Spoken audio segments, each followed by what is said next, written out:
Maintenant, la possible interdiction des cellulaires partout et en tout temps à l'école fait beaucoup réagir.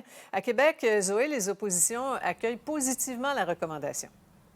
Oui, Sophie, il semble avoir un consensus du côté de l'Assemblée nationale, donc les partis d'opposition qui sont favorables à cette mesure. Par contre, ce qu'on questionne pour certains des partis de l'opposition, c'est les délais de mise en œuvre de cette mesure. On sait que la commission spéciale recommande que ce soit mis en œuvre dès l'automne 2025. Donc, ça vient très rapidement. Je vous laisse entendre les partis de l'opposition. On est en accord.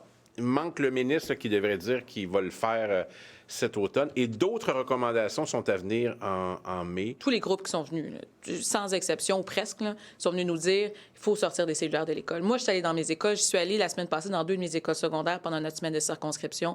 Puis les profs, c'est aussi ce qu'ils nous disaient. On est rendu là. Il y a définitivement un consensus. Nous, ce qu'on demande, là, c'est que les choses se fassent de manière progressive et en respect de justement la tâche des équipes écoles actuellement. Bien, comment la santé publique voit les choses? Bien, j'ai eu l'occasion de parler avec Mélissa Généreux, qui est médecin spécialiste en santé publique. Elle dit sensiblement la même chose. Elle est favorable, mais prenons le temps de bien faire les choses parce que vous savez, Sophie, les impacts des écrans chez nos jeunes sont de plus en plus documentés. On dit entre autres que ça peut creuser un fossé entre les interactions sociales et les jeunes. Je vous laisse entendre à ce sujet. Ce qu'elle mentionne également, c'est que ça prend une combinaison de mesures pour avoir un effet.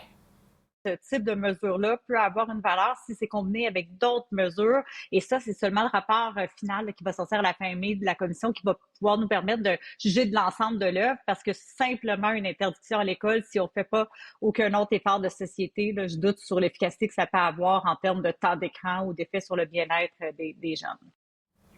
Du côté de Québec, l'école secondaire de Rochebelle mène déjà un projet pilote dans des classes de premier et deuxième secondaire. Pour l'instant, ça va tellement bien qu'on évalue la possibilité d'élargir le projet pilote au troisième secondaire l'an prochain.